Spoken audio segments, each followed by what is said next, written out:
offers could have came in, and it just didn't matter. I wanted to be on a team that's contending, and I mean, if anybody watched the World Series, you saw what Philadelphia was like, and that place seemed magical, and I can only imagine it in person. So, I mean, the atmosphere of Fenway was unreal.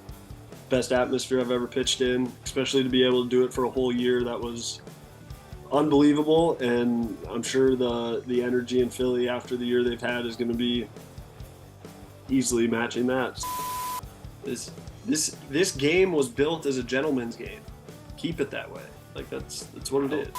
We had a 6-point lead and we pinned him inside the 10. And we right, and you were hoping that Chris Sale and James Paxton were going to be your lockdown linebackers who were going to get the ball back. It never happened. Instead, Tom Brady subbed in at quarterback and we lost.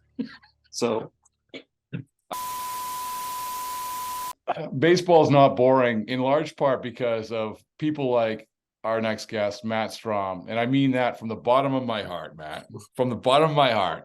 Well, I appreciate that. You were sincerely like, we didn't, at this time last year, we did not know each other. We got to know each other through, obviously, you playing for the Red Sox.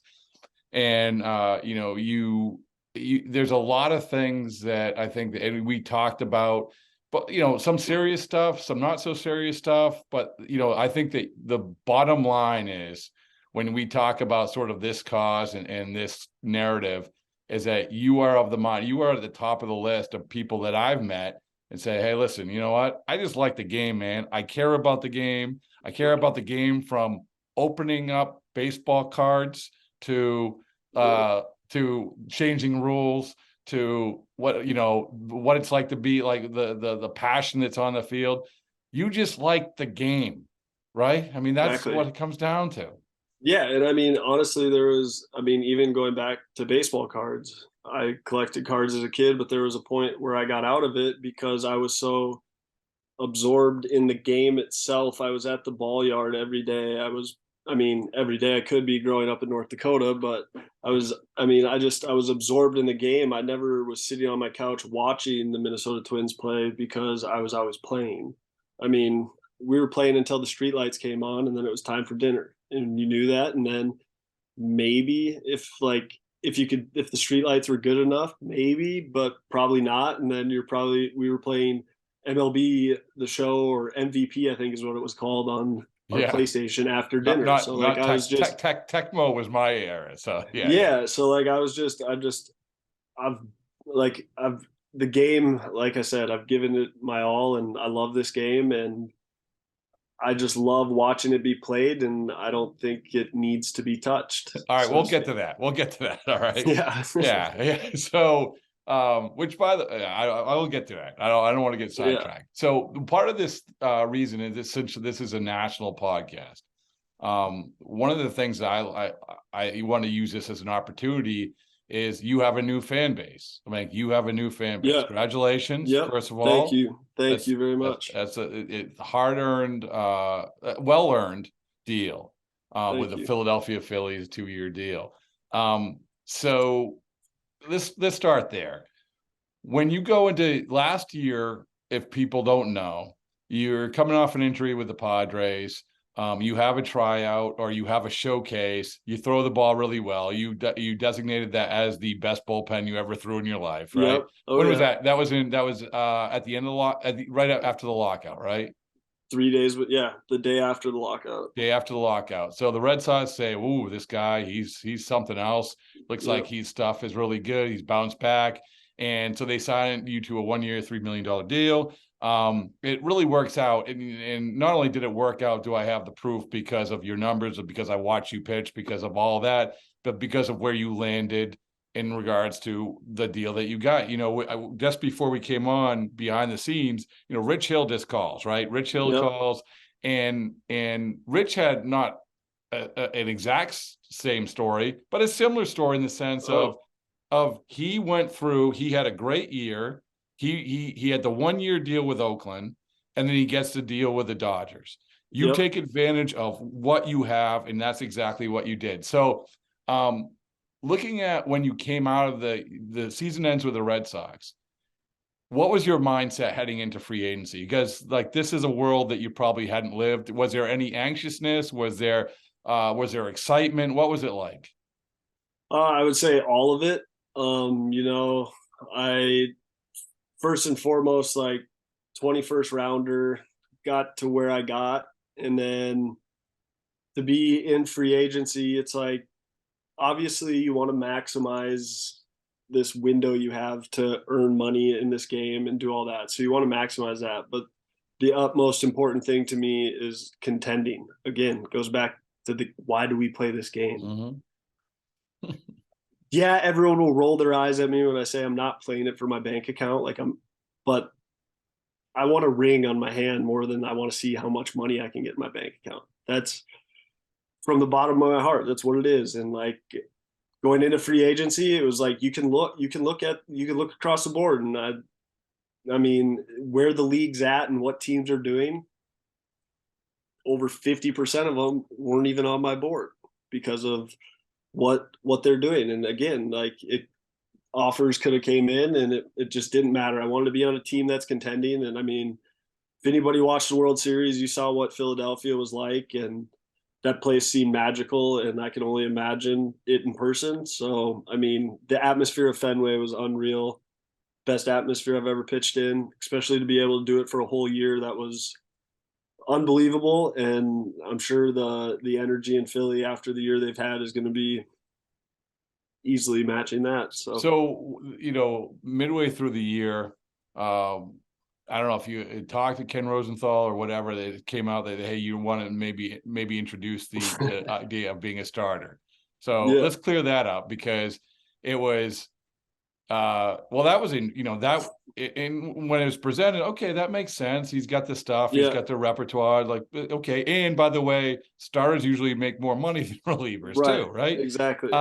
So take me through sort of the evolution of that Yeah, conversation. yeah. So, I mean, I believe it was asked if I would be interested in starting, and you know me, I'm interested in pitching. So yeah, I'm interested in starting. I'm interested in opening. I'm interested in starting. I'm interested in middle relieving. I'm interested in closing. Like I'm interested in it all. So it's like, yeah, I'm interested in starting. Yeah, I think I can start. Um, but again, it goes back to winning. Where do I see myself as a piece of a winning formula? I'm 31 years old now. Do I see myself on a rebuilding team trying to be a 2 or 3 starter right now? And on the bubble for the playoffs, like I don't want to do that. So it's like I want to be where I am the most valuable. And I mean, my history has shown I am more valuable in the bullpen. So to be on a contender and to be a big piece of a winning team, that's what I want to be. So whatever they see me as, if they want me to open on Monday and sit in the bullpen Tuesday, Wednesday, Thursday, and then do it again Friday, I'll do it. Like I don't, I want to pitch. So So yeah, when you, so when you, so starting when you, interests me. yes. Yeah. Well, listen, I mean, a lot of things interest me. Like dunking Mm-hmm. interests me. Hitting a ball Yeah, 500 feet interests me. yeah, Like it's all yeah, of it. Sure, fine. yeah, Um, but so when you get to free agency, it's is it your priorities are, I'm going to put words in your mouth. You go to Sam and Seth of Aces, your agency, say priority number one, go be on a winning team. Correct? Am I yep, on the trolley so far? yep. Okay. Priority number one, be on a winning team. Then it's whatever this hear what they have to say, and what did teams just for the most part just say, hey, we want you to do what you did pretty well with the Red Sox, with the Padres, and be a reliever? Or did any team say, oh, I heard you wanted to be a starter? No. Yeah, no, so yeah, when I went speaking with Sam, Seth, Anthony, and Alan and all them, when I was talking with them, it was obviously I want to be on a contender. I want to be, I want, and then the other places like the 1 year thing in Boston, like that's what kind of just stunk about Boston was knowing it was 1 year. It was like, I mean, that again, I loved Boston, the city, unbelievable. And it's just, I wanted someone to commit to at least 2 to 3 years with me, and that was a big deal to me and my family. And then from there, I mean, what a couple teams did call and offer 1 year deals if interested in starting. Just kind of like not looking at that right now. And then it kind of came down to just 2 teams going back and forth, and Philly just seemed to be the better fit for me. What's that like being recruited like that? So, we know, Dave Dombrowski is a guy who when he sees a guy he likes, he's like, that guy fits my team, I'm going to get him. Mm-hmm. Right? Did it feel that way when dealing with them? Yeah, the Phillies. I mean, they set up a Zoom call with all their staff and everything, and then their pitching coach reached out and showed me all the pitching stuff they have going on in Philly. And I mean, I don't want to say it felt like a college recruiting trip because it's definitely more professional than that. You're not getting toted around, patted on the No back, saying you're the jumbotrons, best. Like, no, no nothing like jumbotrons, that. no bags But of like, cash, no no, I mean, trailers, no tractors, no new cars, no. nah, I mean, they kind of did. They matched my personality well. They called me, said they wanted me. This is what they have to offer me, and then we hung up the phone and they said, "Call me if you want it." And that's how I roll. And I mean, I respect the hell out of it, and like I said, I'm happy. I'm happy to be a Philly. Did you feel like, when you left the Red Sox, you talk about good fits? You were a good fit with the Red Sox, man. Like, good fit. Yeah, Did you feel like, oh, I hope that this works out, and maybe they just, everyone has different. Maybe you had a better offer, maybe they went a different way. What was your vibe from the Red Sox after the season ended? yeah. No, I mean, it didn't. I didn't get a feel that they were going to bring me back. And then, I mean, again, the other team, I will say, it was not the Red Sox, but it was. I mean, I was hoping they would, but again, I was hoping they would for the fact of baseball. Like I love baseball in Fenway. I would love to pitch 81 games in Fenway for the rest of my career with what I experienced last year. But that being said, it is a business. I'm just a player in the game. I don't run the game, so I got to go where the game wants me. What felt right about the Phillies? So you talked about, and I've heard this from other guys who's gone, especially pitchers. They said, this is what we do. This is what we have. Mm-hmm. This is who we are, and this is how we approach things. What felt, besides the obviously they're built to win now. I mean, I don't think there's any Mm-hmm. question. What really struck you as like, this is and besides the contract, but what struck you as this is a good fit because of the way they do things? I would again, like I haven't experienced it, so I don't know how they do things. I mean, the only guy I know with the Phillies personally is Marsh, and he was only with them for half a year last year. So I don't really know how they do things. But again, looking from afar, you can tell when a team has it, so to speak, like Mm-hmm. just the chemistry and how they all mold together. And that being said, myself knowing Brandon Marsh, and then just to see how he interacts with the team through just strictly just television is all I'm talking, because that's all I've been able to see of this team. And you just see that their chemistry is there. They're genuine dudes. You get a feel for it, and like when you're in this game long enough, you know what to look for when you're watching the game on TV of like what's genuine and what not. But I mean, and also I think what made my decision that much more easy was JT Realmuto. I mean, Really? I mean, think of the catchers. I've been spoiled in my career, and like I couldn't go away from that when the baseball gods are handing me an offer to a team with a catcher of this caliber, and I'm sitting here like I've thrown to Salvador Perez, Austin Hedges, Aaron Nola, who's very good back there, and then Vasquez. Yeah. It's like I've been spoiled in my career, so it's like I mean I was offered a gift. I took the gift. So I think to speak more on why I chose it, it wouldn't be so much more their pitching philosophy, just of what they have as a team. And again, I get to throw to JT Realmuto, And they're gonna win. I mean, listen. I mean, and it's they're gonna win. Look at yeah, that lineup. yeah. I mean, it's gonna be. I find this fascinating because after the Correa stuff happened this morning, I'm just rambling and doing a podcast about Correa, and then I've sort of like started morphing into, well, who has the best division? Like, this is an interesting conversation, right? But Because now you have the NL West, and you have the Giants, the Dodgers, and the Padres. And, don't sleep on the Diamondbacks, because my guy, Torey Lovello, came on the podcast the other day and he gave me a fiery speech. I was ready to run through a wall. Let's Right. go. Oh yeah. So, yeah. And then you have your division now, the Mets, the Phillies, and the Braves, right? That's pretty good. Yep. You have the American League East. You have the the AL West, where you have Houston, you have Seattle, who's gotten a lot better, and you have who am I missing? Texas. Texas has DeGrom now. Yeah. Yep. But Yep. it's a good conversation, isn't it? I know you got to No. pick the NL East, but I mean, yeah. Yeah. I mean, again, but every division you're talking about, you're talking 2 to 3 teams that are absolutely competing for it, and then we still have 2 divisions we didn't even talk about, and then Yeah, the isn't that other crazy? 8 teams. Yeah, But I mean it's. But so let me ask you about this. So there's a lot of money being thrown around, but as you point out, it seems to be being thrown around by a select group of teams. Yep.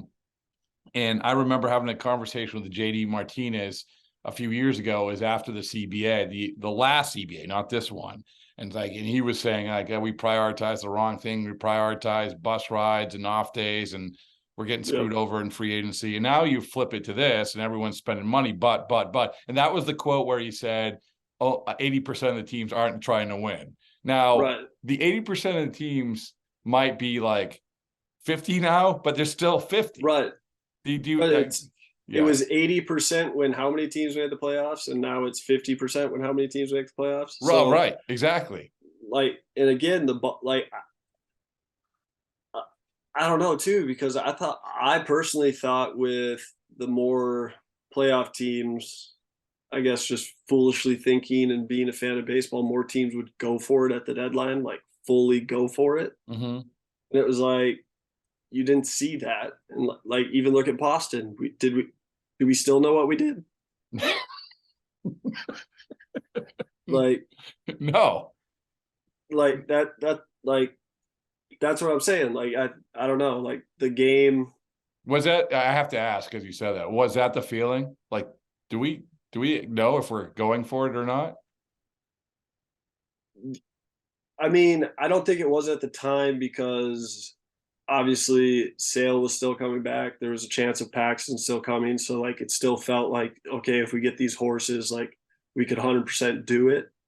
It just felt like I don't know, like you were right. Well, listen, I mean, like we've talked, like I talked to JD at the end of the year. We played field position is what it felt like. Oh, that's a great way to put it, man. Like, yeah, we didn't, like, I don't want to say we punted it, because when people think punt, like you just gave up. Like, nah, we had a 6-point lead and we pinned them inside the 10, and right. And you were hoping that Chris Sale and James Paxton were going to be your lockdown linebackers who were going to like get the ball back. And instead, Tom Brady subbed in at quarterback and we lost. So I guess that's what happened. But you bring up a good point about the playoffs, and there's lessons to be learned, I think, in this day and age of baseball. Like we say, well, did they learn their lesson? And we can get to the Bogaerts thing in a minute, because I think there's a lesson to be learned there about, whether Is Fenway still standing? Oh, dude. Is it? I haven't seen any pictures or anything, but we did have a press conference, but it was not for Xander Bogaerts. Yeah. It's so anyway, so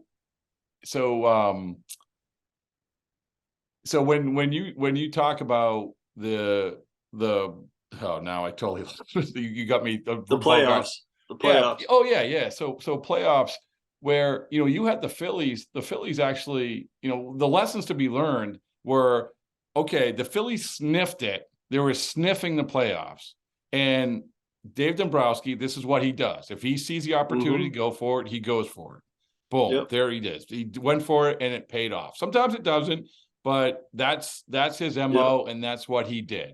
And we just articulated other examples where, other teams didn't do that. But the Phillies, did they even win 90 games? I don't think they won. I couldn't even tell you what it Yeah, was. I mean, like, but I know that like they were, obviously They were the they, sixth seed, weren't they? They were yeah. the sixth So seed. they, you have the chance to do this, so why not go for it? And you're right. I mean, I think that teams aren't doing that. I think that teams are sort of slow playing this and said, oh, we're Hmm. gonna see, and maybe, and if we don't make it this year, hey, we're still building for the next few years. Well, Yep. okay, like you keep doing that, and good luck. The apathy creeps in, and that's the worst word Oh yeah. in the baseball dictionary.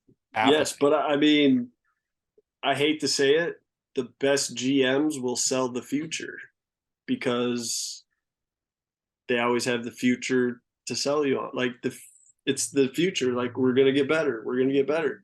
And I think that's why we saw someone like Derek Jeter leave Miami. It was like, when are you gonna get better? Yeah, When are you gonna tip over the honeydew pot and dump it all out and let it go? But yeah. I No, mean, it's true. It's I think true. too many teams look at other teams and they're like, ooh, the Mets, that's a powerhouse. Maybe we shouldn't. But fortunately, you got three teams that aren't worried about the payroll and want to win. And just unfortunately, they're all in the same division and going to beat up on each other a little bit. I tell you what, though. So you went through the gauntlet of the American League East, which is actually Baltimore became good out of nowhere, and all of a Yeah, sudden they you're were really pitching good. against. Yeah, you're pitching against. There was no off days. There were Nope. that yeah. So and now you're good luck. I mean, Yeah. you're not shying away from it. I love it. But that's just Nope. but the flip side of that, though, Matt, is that you have the juice, the opportunity. Like, so I wrote a thing today. There was this like quick comment that Kenley Jansen made down the batting cages that the Red Sox put out. And Yeah. he's sort of like, I can't believe that people knew who I was walking the streets, and that people knew about baseball here and this and that. I'm like, Yeah. yeah, like shouldn't like every player want that? Like when you were taking your scooter down Van Ness, Oh, yeah. I'm sure that people like, yeah, Matt, if Oh, you like, yeah. if you did that, like, I'm sure that didn't happen in San Diego. I don't know, I maybe it mean, did. sometimes in San Diego, not as much because I was on Coronado, which is kind of touristy, so it's like they're not there for Padres baseball. But I mean, around the ballpark a little bit. But no, you're right.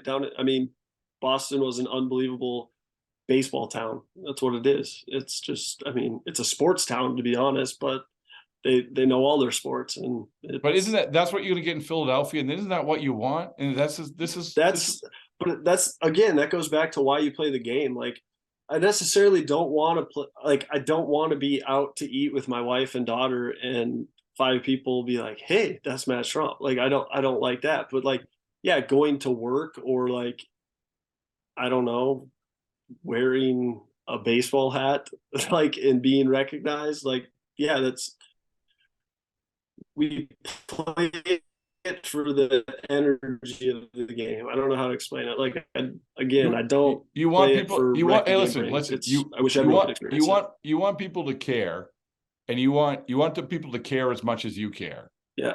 I don't know, maybe your punting Right. analogy was Right. much better than Yeah. that, but that wasn't that far out. So, yeah. Yeah. Uh, but so let me ask you this, because we had the aforementioned Rich Hill on, and we did sort of these what it's like to play in different markets. Hmm. And it was after Xander agreed. And you played in San Diego, and you played in Boston, you played in Kansas City, and now you're playing Philadelphia. But is there like what advice would you give Xander? Like what in terms of, because this is, I go back, there was a guy, and maybe you pulled his baseball card. I don't know. Otherwise, you would have no idea who he was. Bruce Hurst. You ever heard of Bruce Hurst? I haven't. All right. So Bruce Hurst was a lefty. Should have won the 86 World Series MVP if the ball doesn't go through Buckner's legs. Bruce Gotcha. Hurst takes the deal with the Padres after being in the belly of the beast of Boston. Yep. And he said after the fact, he's like, I should have never done that. It just wasn't the Yeah. same. Now, I will say this sort of excitement about the Padres is probably a little bit different than that era. Yeah. But what's Bogart's got waiting for him, and what's going to he have to adjust to? Yeah. I mean, honestly, I think I think what they have going on over there, I mean, every year I was there, it definitely was building.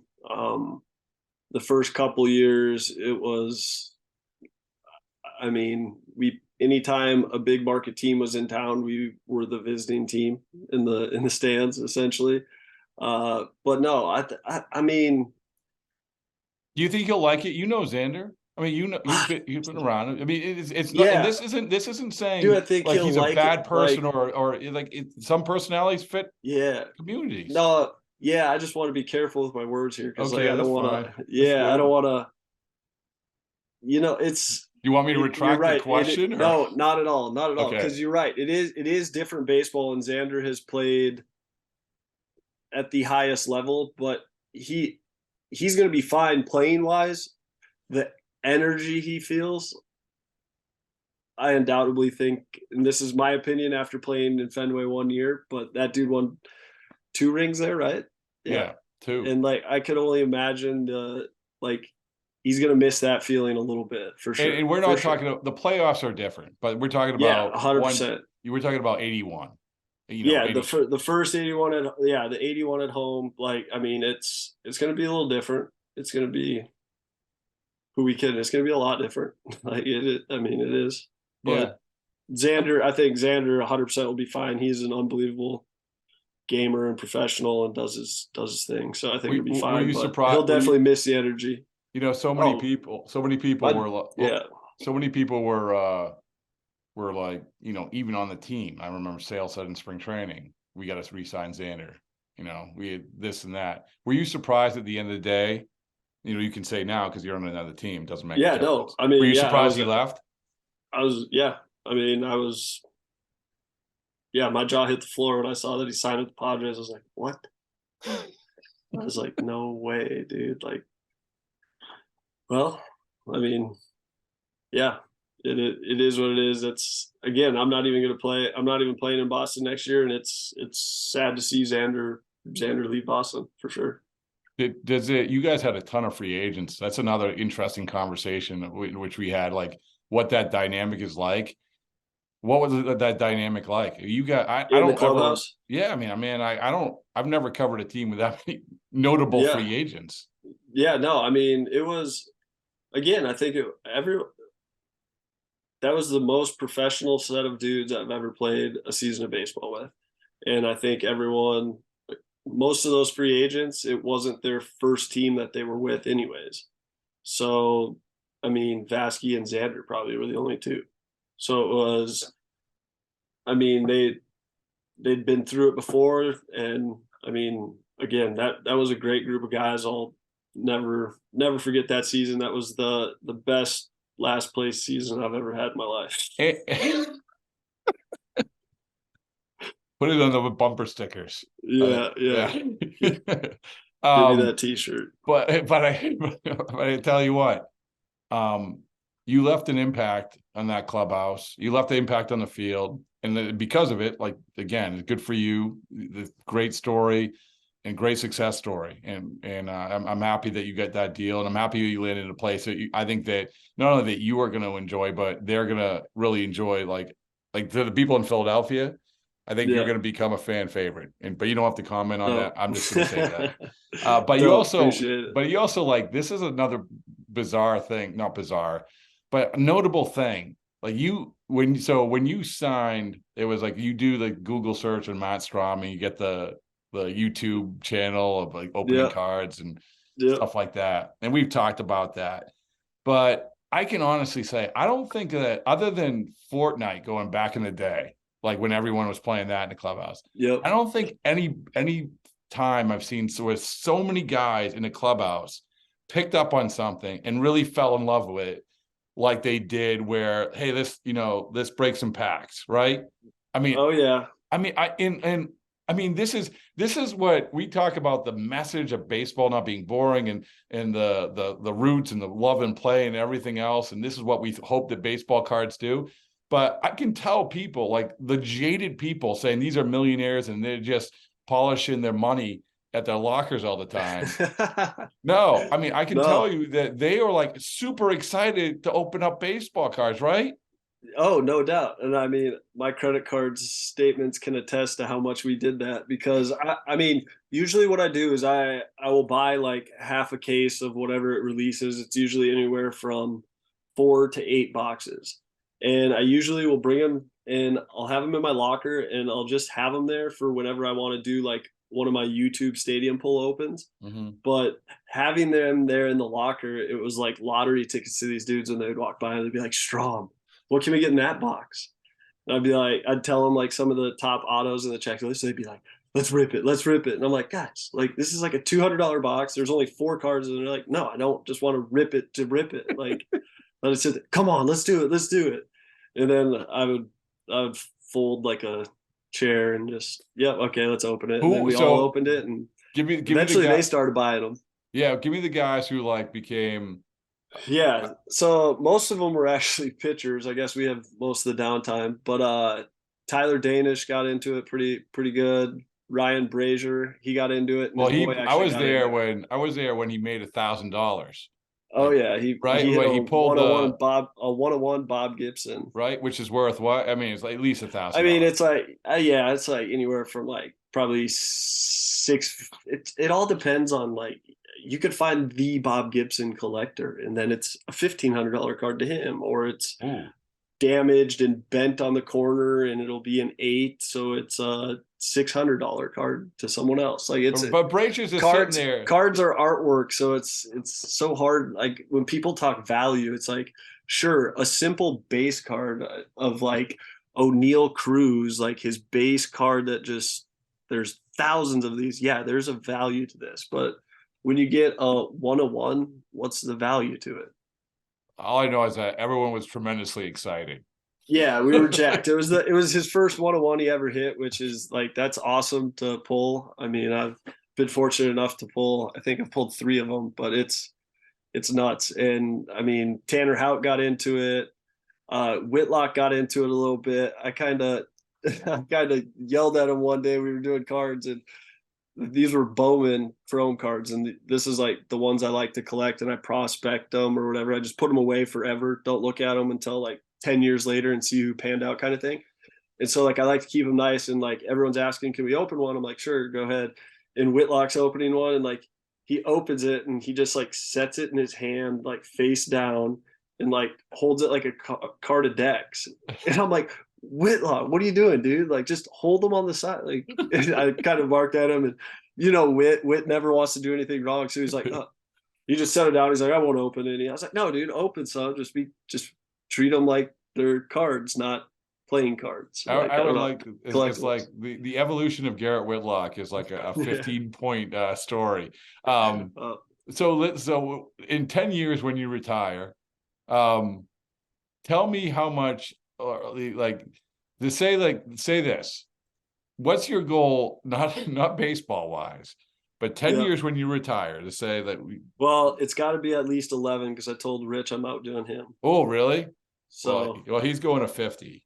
okay, well, so Yeah. I got 19 of them things All right, left. Let's go. all right. So you got to start slowing down that curveball a little bit. Yeah, yeah. Uh, but so what is the card goal in the next Oh, let's say in next 10 years? there's zero zero goal with cards for me. I mean, again, I call myself a pack rat, and it's what I enjoy. I mean, There's no great white I, whale. There's no. I mean, I want my 101 super fractor auto. I can't. I mean, I've I found the so it was sold on eBay. The eBay seller gave me the buyer's email. I emailed the buyer, and he told me he sold his entire collection in a lot deal to like a card store, and we have no idea where it is. Oh, that sucks. Yeah, so like that would be my 101 card I want. Um as far as like cards to purchase. See, I don't purchase many cards just because I like the collection to be what I open. I don't know. It Right. Well, sounds if you could give yeah. because listen, I got one more kid to put through college. So if you Yeah. could tell me, say, this is the guy, this is the card that you should go find and invest in, what would it Yeah, be? right now. Yeah. See, that's so tough too because of the products that are coming out. Like a guy, let's see, like I like that Bobby Witt Jr. kid in Kansas City. As far as his cards go, though, like they're expensive right now because he's good. Right. It's good. It's already So like, yeah, you're right. It's like if you want Raphael. It's cards, like yeah, Raphael Devers. You've already got too far yeah, tied in the process. yeah. If Yeah. you want cards to be valuable, I would say go buy Bowman. You're gonna not gonna know any of them on there, Hmm. and Okay. open them up, and then put them in. Don't even Just open them. Just buy the right. box and open it in 10 years. Because And like a Mike Trout, I, I want to say, don't quote me on this, because I want to say it's something like $40,000 for a box from his first card. really, Something crazy. I it's know like that's like it's buying Apple stock. It's not even worth it anymore. You know. right, So but like, and the odds of hitting a Mike Trout in that box are very low. yeah. But if you do hit something of color, even like you pay for the box 3 times over. So Well, that's crazy to I think like the too. idea. I like the idea of just buying a box, putting it somewhere, and then opening it in a couple years, and like, holy crap! Like this guy's like good. Who knew? You know? Exactly. So that those are the Bowman. I would say if like you're buying boxes for kids to open or not even to open, just buy them to collect the boxes and have later. I would say any of the Bowman stuff is the best stuff because it's their first card in a professional jersey. Okay. So So there you that's go. how I was going. Forget about the gambling sites. We're making you money a different way. All right. I Yeah, can't. I exactly. appreciate your time, but I can't let you go without a What we good got without a good rule. Without a good rant without a about the Google rule rules. rant. A good rule rant. So I don't know if you know Yeah, this, Matt. The baseball is changing some rules. yeah, And so you want me just like to step aside? I mean, because I yeah. Watch clearly out! Watch yeah, yeah, out! yeah. So it's No. by the way, before you go, like why things are percolating. So obviously Kenley Jansen had the press conference yesterday. And Yep. it's funny because Kenley's had a good career and he's a good pitcher and everything else. But sure enough, one of the questions, rightfully so, was he's the slowest pitcher in baseball. Yep. How and I mean and Matt, we're talking about this guy is going to have to shave off almost half of his time. I know. Yeah. So No. anyway, go ahead. I mean, the biggest issue I have with the whole pitch clock and all this other stuff is the time between innings. The only reason we have this time between innings is for ads and ad revenue. So they're putting a pitch clock on us to be whatever it is, 20, 15 seconds and 20 seconds or whatever it Yeah, is. yeah. They're putting that on us so they can add. So right now they have it at 2 minutes or no, a minute 55, I think. Mm-hmm. A minute 55 in between innings right now for ads. Not once is there ever, I mean, Rich Hill gets 13 to 17 pitches in a minute 55 when he's out there warming up. Yeah. Like it used to be 6 to 8 warm up pitches and you go. So Rich Hill's 6 to 8 pitches, he would be done in 1 minute and go. Okay, so days Rich Hill pitches in between innings for Rich Hill is roughly a minute. Well, they have added 15 seconds to the minute 55 for every game or for every half inning. So they made it 2 minutes and 10 seconds. They're adding 4.5 minutes of dead time to a game that we already are getting screamed at that's too slow, but we're going to Yeah. add 4.5 minutes of dead time. But hey, pitcher, speed up. Hey, batter, speed up. Wait a minute. They're here to watch me, dude. Let me do my job and you do yours. I remember watching games growing up and they would come back from a commercial break and it was a 1-1 count. It's like, how'd that happen? Oh, well, the pitcher was ready and they Right. started the game. Right, That's right. how. Yeah, But yeah. don't worry, you still got your ad revenue from Budweiser. I just missed 2 pitches. Yeah. Yeah. Like it's the I don't think the rules are gonna affect me per se or pitchers even per se. I think the rules are gonna turn this game into a bunch of trickery Mm. because now you're limiting a hitter of how many times he can step out in a box. I've known hitters to every time you get 2 strikes on them, they're gonna dig in and as, as soon as you come set, they're gonna step out. Mm-hmm. it's just part of their game. There's games within this game, and that's what makes this game so beautiful. Is like it's not just a scoreboard with Right. runs on it. Like there are so many games within it in this game, and there's guys that they they have their ways of setting people up for other things. Or I know pitchers who anytime they're about to throw, like they want to try sneak a fastball by someone, they'll change out the ball and lob it to the catcher because they want to see the hitter watch that slow ball in. Oh, really? And then they're like, yo, I just disengaged their eyes from the previous fastball that I want to double up on here. That's And like awesome. that's taking time, but that's a game within a game. And that's how you learn this game. And that's what makes this game so beautiful is like nobody in the stands, maybe one person in the stands knows what that pitcher is doing when he does that. Yeah. Meanwhile, you got sorry, excuse me. Yeah. Meanwhile, you got 7 dudes down the bullpen laughing, like, dude, is this gonna work? And then like boom, it works. And you're like, no freaking way, dude. But like you're taking away so much of the game by putting a clock into our game. And two, again, to the trickery. Once I get a batter to call time and he can no longer call time in the at bat, Yeah. I just need to channel my inner Nestor Cortez, and I'm gonna quick pitch you, delay you, do whatever, and it turns to trickery, and it's not baseball, Well, and but we it's a talk new about baseball, I guess. we talk about the pitch clock, and then you have the throwing over, and like this is why all of a sudden, like everyone's trying to get like base stealers because everyone's going to run. And what this comes back to too is who said it? Who there was a manager who said this.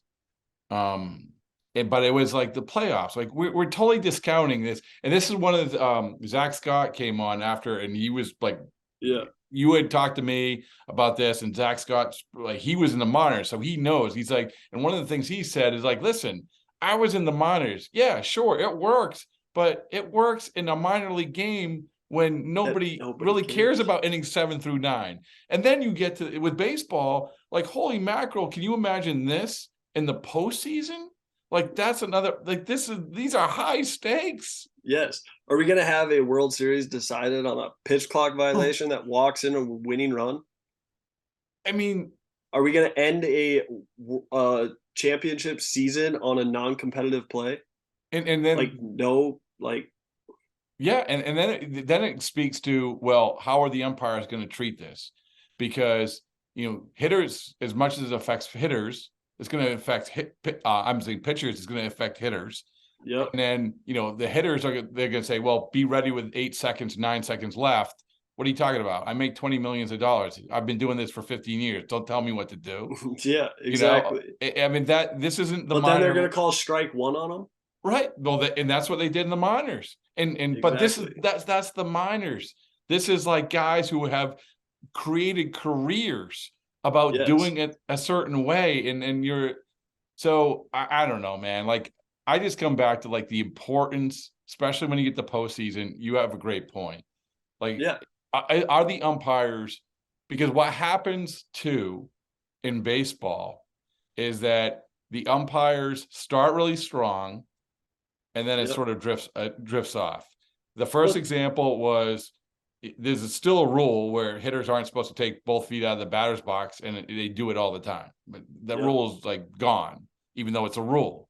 And then obviously the sticky stuff. Like at first they were giving like the full body cavity searches, and now it's Yep. like, yeah, It's nothing, and people are back to cheating. right, right, So yeah, it's yeah, that if you're gonna do something, do it. That's kind of how I always am. I am a big fan of rules. I love structure. I love rules, but don't don't make a rule to just to have a rule like 2 feet in the box. Dude, if the dude wants to step out and readjust his feet, he's gonna step out and readjust his feet. Like this game was built as a gentleman's game. Keep it that way.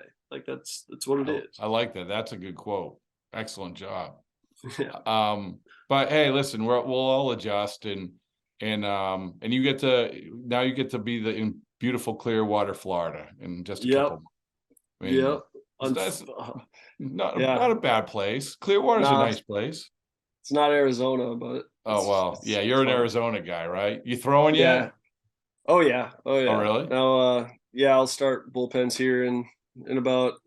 I was gonna try get one in probably the Friday before Christmas, and Okay. then yeah, Do go you from work there. out? I mean, everyone's in Arizona. Do you work out with anyone? Yeah, I work out with Brandon Marsh, Matt Moore, my little brother, and then there's like three other guys over there that are junior college guys, and then one of the other guys, his name's Aaron. He actually did 4 years in the military after high school, Ooh, and then before signing back up for his second whatever, he decided he's like, I want to try Philly baseball. So he started last year up at Driveline, ended up tearing his UCL, had Tommy John, and now he's down working out with us. So it's kind is of he a cool gonna story. is he gonna do a showcase or something? Yeah, I mean, he just started throwing bullpen, or he just threw his first bullpen yesterday, and then yeah, he'll start throwing What's his name? bullpens. Can you say his name? Or you're not You're allowed gonna to? make me butcher his last name. I Oh, couldn't it's even tell you. okay. It's like I want to get his Aaron. baseball card.